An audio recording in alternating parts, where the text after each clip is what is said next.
Hello there, ladies and gentlemen, and thank you for accompanying me to possibly one of my favorite games of all time.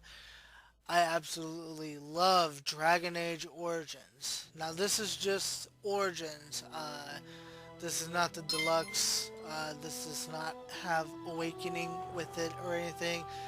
This is just straight up Origins. I'm not going to be playing any downloadable content or anything like that. I'm just going straight through the actual story itself. No cheats, nothing like that, and everything. I have played this game a bunch of times. Two of my favorite games are Mass Effect and Mass Effect 2, so I love this company, I love what they do, and I love how they did this game. So without further ado, let's go ahead and get on with it. Alright, so let's do new game. We're going to watch this brilliant cutscene for you. And so is the Golden City blackened, with each step you take in my hall. Farvel have protection, for it is fleeing. You have brought sin to heaven and doom upon all the world. Tentacle of Threnodes 813. The Chantry teaches us that it is the hubris of men which brought the Darkspawn into our world. The mages had sought to usurp heaven, but instead they destroyed it.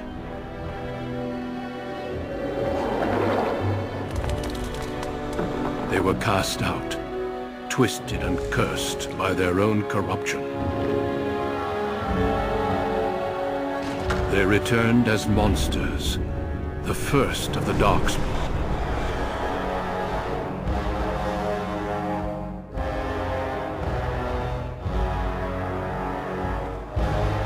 They became a blight upon the lands, unstoppable and relentless.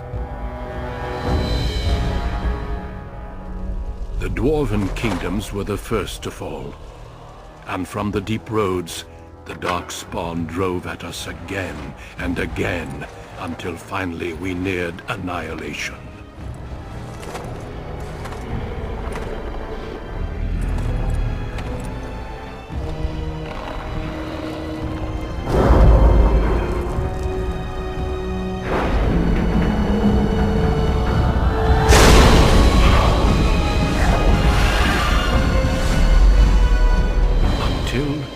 The Grey Wardens came. Men and women from every race, warriors and mages, barbarians and kings. The Grey Wardens sacrificed everything to stem the tide of darkness, and prevailed.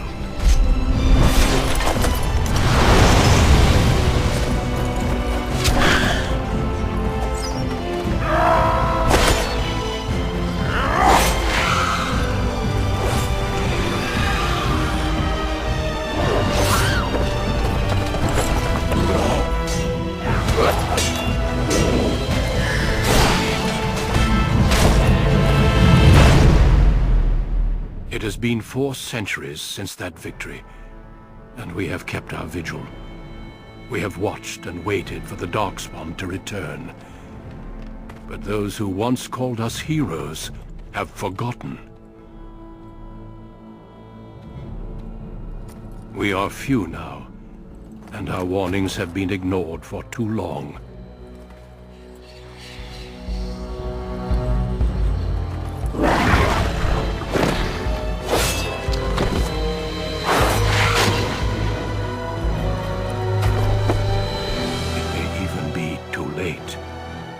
For I have seen with my own eyes what lies on the horizon.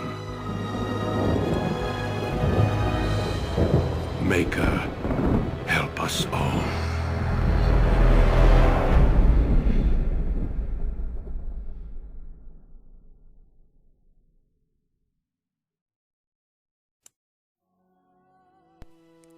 Okay, so I think one of the things while I was watching that, I mean, of course, you get like a Lord of the Rings vibe and everything like that. But as I was watching it, I was like, okay, there's actually great the way that the camera's moving and what they're showing, and also the music in this game is just fantastic. I think the music is one of the reasons why I love this game so much. It fits so perfectly with what's going on in the story and everything like that. And while I was watching that cutscene, that music was starting to build up and build up and build up. It's just really awesome. It's just some of the things that I love about this game. But here we go. The background you select will determine which of the 6 district opening stories you play through. It also affects how characters respond to you throughout the game. Okay, so I am going to be male and whatnot. So let's see, human. The most numerous yet the most divided of all the races, only 4 times have they ever united under a single cause, the last being centuries ago. Religion and the chantry play a large part in the human society. It distinguishes them culturally from elves and dwarves more than anything else. Humans can be warriors, rogues, or mages. Racial benefits, +1 strength, +1 dexterity, +1 magic, +1 cunning. Elf. Once enslaved by humans, most elves have all but lost their culture.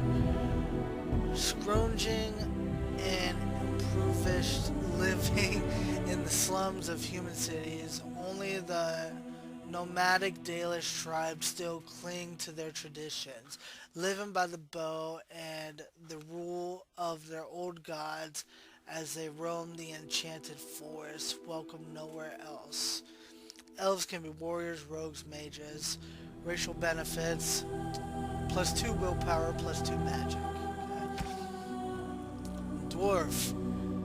Rigidly bound by caste and tradition, the dwarves have been waging a losing war for generations, trying to protect the last stronghold of their once vast underground empire from the Darkspawn. Dwarves are very tough and have a high resistance to all forms of magic, thus preventing them from becoming mages.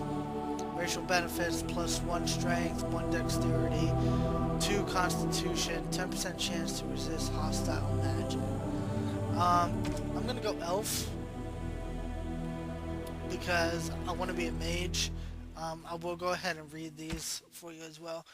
Warriors are powerful fighters focusing on melee and ranged weapons to deal with their foes. They can withstand and deliver a great deal of punishment and have a strong understanding of tactics and strategy. Specializations for a warrior include Berserker, Templar, Champion, and Reaver. Class benefits, +4 strength, +3 dexterity, and +3 constitution. Mage. As dangerous as it is potent, magic is a cure for those lacking the will to wield it. Malevolent spirits that wish to enter the world of the living are drawn to mages like beacons, putting the mage and everyone near it constant danger. Because of this, mages lead lives of isolation, locked away from the world they threaten. Specializations include spirit healer, shapeshifter, arcane warrior, and blood mage. +5 magic, +4 willpower, +1 cunning. Yeah, see, because the elf gives 2 willpower and magic, so if I do that, that's gonna boost that up pretty damn good. Rogue. Rogues are skilled adventurers who come from all walks of life. All rogues possess some skill in picking locks and spotting traps, making them valuable assets to any party. Tactically, they are not ideal frontline fighters, but if rogues can circle around behind their targets, they can backstab to devastating effects. Rogues specialize are rangers, bards, duelists, and assassins, +4 dexterity, +2 willpower, +4 cunning. Yeah, I'm gonna go mage, and then this is magi. Wielding a power as dangerous as it is potent. You know that magic is a cure for those lacking the will to control it. You anxiously await your harrowing, the one chance to prove yourself against the demons lurking within, without and within. Succeed or be slaughtered by the knights who ward against your kind. Alright, so I'm going to go ahead and hit next. Greetings. I am not going to record this part because it's really dumb and whatnot. So I will actually be back once I'm done customizing my character and everything like that. So give me a minute and I'll be right back. Alright, ladies and gentlemen, I am back. And here's my character and whatnot. Nothing real big or anything like that. I don't do tattoos or anything like that. His name is Namian Serana. I think that's how you say it. Yeah. I kind of use Namian on a bunch of my stuff like that because I really like the Namian lion. I think he's a pretty cool mythical creature and everything like that. So let's do next. Okay, so you get 5.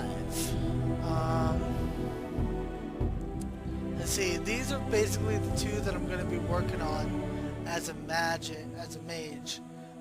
because these are really the only 2 that really matter.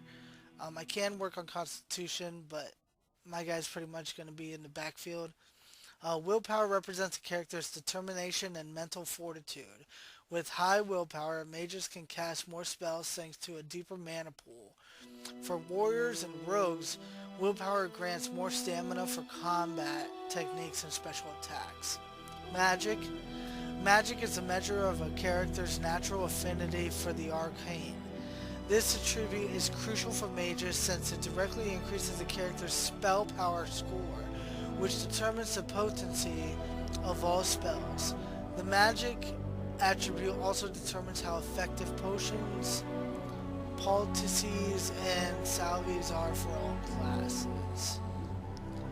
So I think I'm actually gonna put 4 into willpower and 1 into magic. Yeah, okay.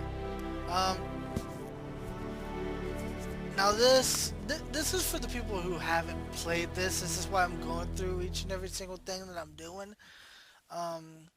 For the people that haven't played it and whatnot. For those of you who have played it, you should possibly be understanding why I'm picking what I'm picking and doing what I'm doing. Right here, I can't go combat training, but that is mainly for warriors and shit like that. I'm not really going to be focusing on poison making or traps or anything like that. I'm going to be just worried about my magic, healing up my people and whatnot. So I'm going to go for Corshon. The character is influential enough to convince others to change their views.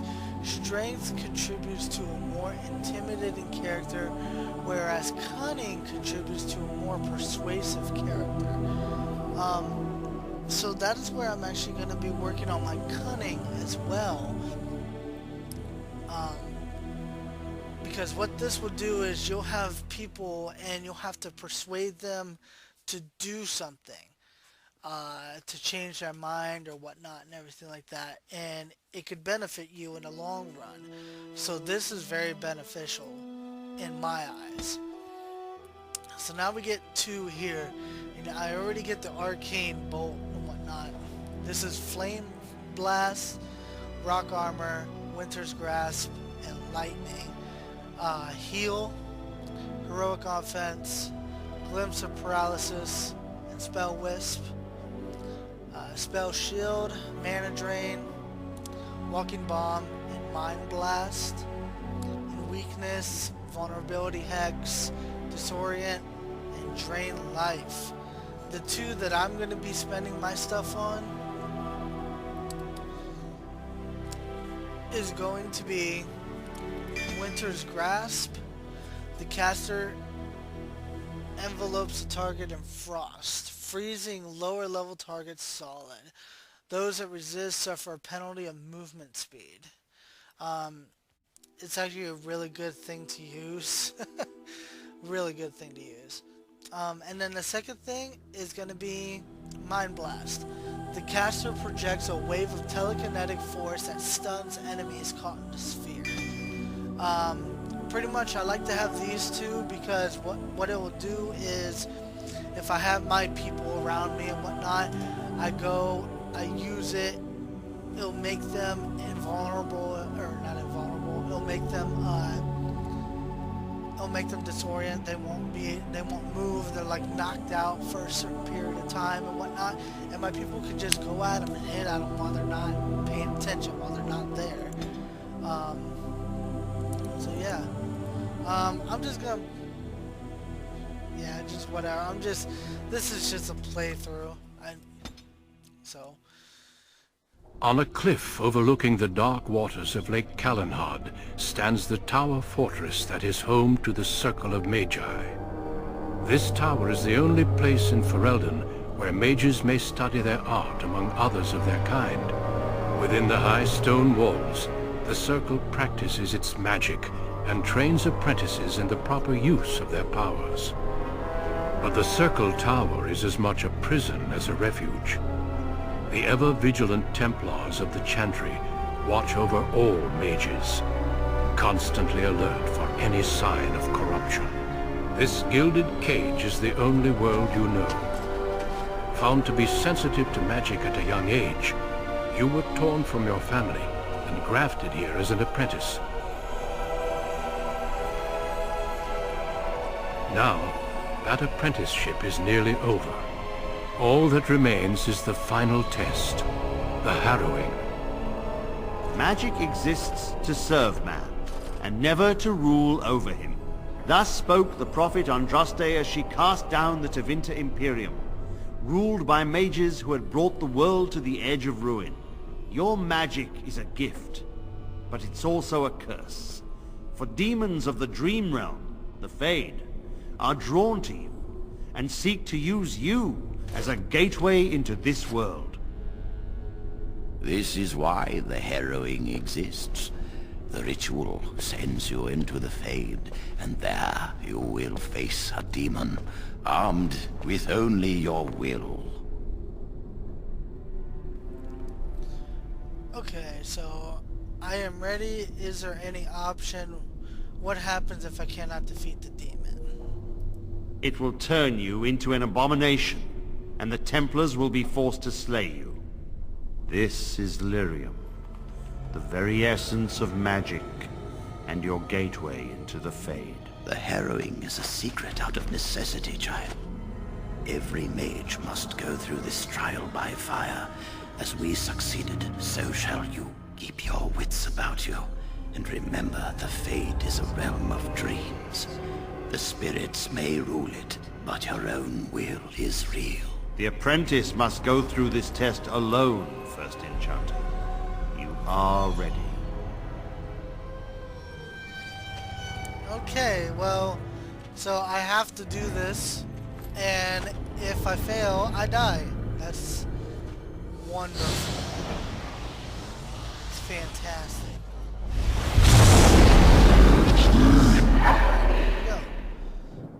I am actually going to go ahead and end it here because I don't want this video to be too long. I really don't know how long it is right now. Let me go ahead and get a look around. Okay. I don't know how long it is right now. I don't feel like looking or anything. But I am going to go ahead and end this video right here, and I will be back. I'm just going to continue. I'm just going to split them up and everything. So thank you all very much for watching. As I said, I am King Drone, and I am back. And we are doing a walkthrough, a playthrough of Dragon Age Origins. I hope you guys like this. I am gonna enjoy this. I love this game very, very much. It's so much fun and everything like that. So thank you all very much for watching. Please come back. Don't forget to like, don't forget to share, and don't forget to subscribe. Thank you all very much for watching.